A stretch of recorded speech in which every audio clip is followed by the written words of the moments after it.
Hello students. आज हम पढ़ेंगे वांडर पाव मेथड के बारे में। ये जो क्वेश्चन है वो एक बार 7 मार्क्स में पूछा जा चुका है। So I hope you are ready with your pen and paper. So without wasting much time let us start this video. अब ये जो वांडर पाव मेथड है, सबसे पहले तो ये देख लेते हैं कि इसका यूज क्या है।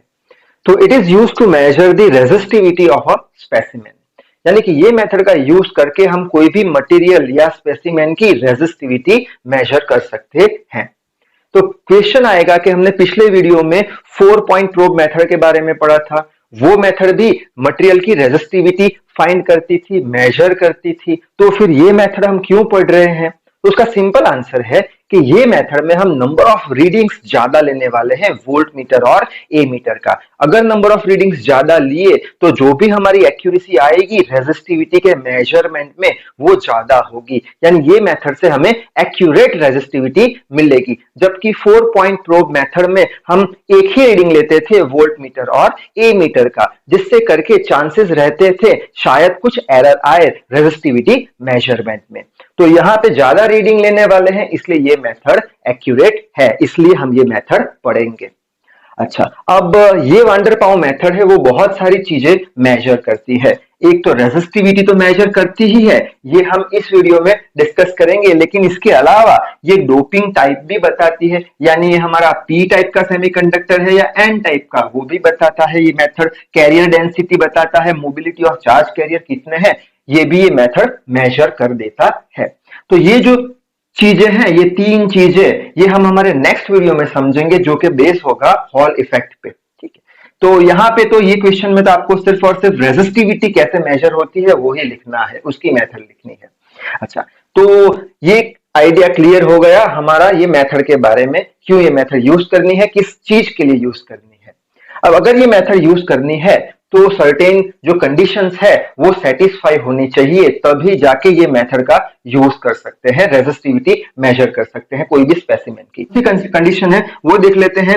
पहली कंडीशन है जो भी हमारा स्पेसिमेन है वो फ्लैट शेप का होना चाहिए, फ्लैट शेप का होना चाहिए, अनइवन शेप का नहीं होना चाहिए। नेक्स्ट है don't have any internal holes, यानी जो हमने स्पेसिमेन लिया है उसके अंदर की साइड कोई इंटरनल होल्स होने चाहिए नहीं। नेक्स्ट है होमोजीनियस। होमोजीनियस यानी क्या? मटेरियल की जो प्रॉपर्टी है वो हर एक डायरेक्शन में इक्वली डिस्ट्रीब्यूटेड है। जैसे कि अगर आपने इतना बड़ा रबर बैंड लिया और रबर बैंड की ये साइड अगर आपने खींचा तो ज्यादा खींच रहा है, यहाँ पे कम खींच रहा है, यानी इसकी प्रॉपर्टी इक्वली डिस्ट्रीब्यूटेड नहीं है, यानी कि ये रबर हमारा होमोजीनियस नहीं है। और लास्ट है स्पेसिमेन का जो थिकनेस होता है वो उसकी लेंथ और विड्थ से कम होना चाहिए, स्पेसिमेन का थिकनेस। और लास्ट है जो भी हम 4 कांटेक्ट लगाने वाले हैं वोल्ट मीटर और ए मीटर के लिए, वो 4 कांटेक्ट हमेशा एजेस पे हमें लगाने पड़ेंगे, या सेंटर पे आप नहीं लगा सकते। ठीक है, अगर ये कंडीशन फुलफिल होती है तभी जाके आप ये मेथड का यूज करके मटेरियल की रेजिस्टिविटी फाइंड कर सकते हो। अब कैसे फाइंड करेंगे उसका कंस्ट्रक्शन देख लेते हैं पहले। अच्छा, तो इसके 2 पार्ट्स है। पहले पार्ट में हम क्या करेंगे? वर्टिकल मेजरमेंट करेंगे, दूसरे पार्ट में हॉरिजॉन्टल मेजरमेंट करेंगे। वर्टिकल मेजरमेंट यानी क्या कि हम एक सबसे पहले तो हमारा स्पेसिमेन लेंगे। अब ये स्पेसिमेन पे हम एंटी क्लॉकवाइज डायरेक्शन में नंबरिंग दे देंगे 1 2 3 4। ठीक है, बाद में जो भी ए मीटर और वोल्ट मीटर है वो हम वर्टिकल डायरेक्शन में लगाएंगे। वर्टिकल डायरेक्शन में यानी क्या? जैसे कि ये हमारा हो गया एक प्लेट। ठीक है, वर्टिकल यानी ऐसे, तो यहां से ऐसे एक ए मीटर लगा देंगे, ये वर्टिकल, यहां से एक ऐसे ये ए मीटर लगा देंगे यहां पे, और ये साइड हम एक वोल्ट मीटर लगा देंगे, यानी वर्टिकल डायरेक्शन हो गया। ठीक है, उसी तरीके से हॉरिजॉन्टल डायरेक्शन यानी क्या? हॉरिजॉन्टल डायरेक्शन यानी ये सपोज हमारा ये प्लेट है, तो यहां से ऐसे हम ए मीटर लगाएंगे और पीछे की साइड ऐसे वोल्ट मीटर लगाएंगे, यानी हॉरिजॉन्टल साइड और वर्टिकल साइड आपको समझ में आ गया होगा। ठीक है, तो सबसे पहले हम वर्टिकल मेजरमेंट देख लेते हैं। वर्टिकल मेजरमेंट में हम क्या करेंगे? पॉइंट 1 और 2 के बीच में एक ए मीटर और 3 और 4 के बीच में एक वोल्ट मीटर लगा देंगे। ठीक है, अभी यही फिगर आप ध्यान में रखिए। अब हम क्या करेंगे? हमें पता है Ohm's law V equals to IR, so R is equals to V by I। अब ये सेम चीज लिखने का तरीका अलग होगा, यहाँ पे सेम चीज लिखने का तरीका अलग होगा। कैसे? ये R है ना, उसके बाद में हम क्या लिखेंगे? करंट और वोल्टेज, बस इतना ही फर्क। R के बाजू में क्या लिखेंगे? करंट और वोल्टेज। कैसे? देख लेते हैं। अगर हम करंट 1 से 2 में दे रहे हैं, यहां से करंट निकल रहा है 1 से 2 में आ रहा है, तो हम क्या लिखेंगे, यहाँ पे I की जगह 1 2 लिखेंगे, तो यहाँ पे क्या लिख देंगे 1 2।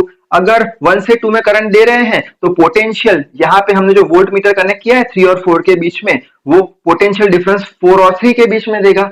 1 से 2 में करंट दिया, 4 से 3 में पोटेंशियल दिया, 4 से 3 में पोटेंशियल दिया, फिर तो V बाई I करना है। V क्या है 4 3 है और I क्या है 1 2 है, लिखने का तरीका अलग है।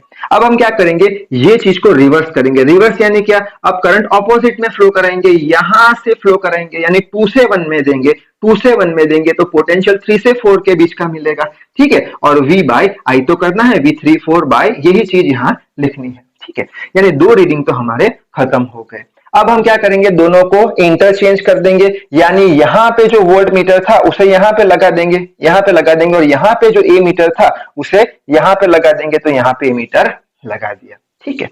अब वापस से हम क्या करेंगे, वापस ए मीटर में से ये करंट फ्लो होगा यहाँ पे, तो 3 to 4 है, तो ये I आया, तो 3 4 लिखेंगे, 3 4 लिखेंगे।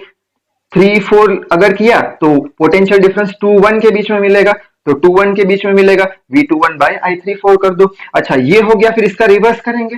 रिवर्स यानी क्या, पहले 3 से 4 में दिया था, अब 4 से 3 में देंगे, 4 से 3 में देंगे तो पोटेंशियल 1 to 2 में मिलेगा, ये V बाई I कर देंगे, ठीक है। यानी हमारा वर्टिकल मेजरमेंट तो खत्म हो चुका है। अब उसी तरीके से हॉरिजॉन्टल मेजरमेंट करेंगे। हॉरिजॉन्टल मेजरमेंट में सेम प्रोसीजर फॉलो करेंगे। सपोज करते हैं करंट ऐसे जा रहा है, अब क्या करिए, हमने 2 और 3 के बीच में हॉरिजॉन्टली लगा दिए ए मीटर और वोल्ट मीटर, ठीक है। अब करंट 2 से 3 में दे रहे हैं, 2 से 3 में दे रहे हैं, तो यहाँ पे क्या आएगा 2 3 में दिया तो पोटेंशियल 1 4 के बीच में 1 4, तो 2 3 1 4, बाद में ये यहाँ पे लिखना है V14 बाई I23। अब ये चीज को रिवर्स कर देंगे, रिवर्स कर देंगे, यानी 2 3 में दिया था तो 3 4 में दे दो, 3 4 में दे दो, तो पोटेंशियल 4 1 में मिलेगा, 4 1 में मिलेगा, V बाई I कर दो। अच्छा 2 रीडिंग हो चुके हैं। अब हम ये क्या करेंगे, ये 2 to 3 का जो ए मीटर है वो उठा के 1 से 4 में रख देंगे, और 1 से 4 का जो वोल्ट मीटर है उठा के 2 to 3 में रख देंगे। वापस वही प्रोसीजर करेंगे। करंट कैसे दे रहे हैं, 4 से 1 में दे रहे हैं। सपोज करंट कहां दे रहे हैं, 4 से 1 में, तो 4 से 1 में करंट दिया तो पोटेंशियल 3 से 2 के बीच में आया, तो V की जगह 3 से 2 लिख देंगे, V बाई I कर दो। इसको रिवर्स करो, रिवर्स यानी 4 से 1 देते थे, 1 से 4 करो तो 2 से 3 में पोटेंशियल मिलेगा, V बाई I कर दो। यानी हमारे पास टोटल कितने रीडिंग्स आ गए, टोटल हमारे पास ये 4 यानी टोटल 8 हमारे पास रीडिंग्स आ गए, ठीक है। यानी इतने सारे हमने रीडिंग लिए हैं, क्यों, क्योंकि हमें एक्यूरेसी चाहिए ज्यादा, इसलिए, ठीक है।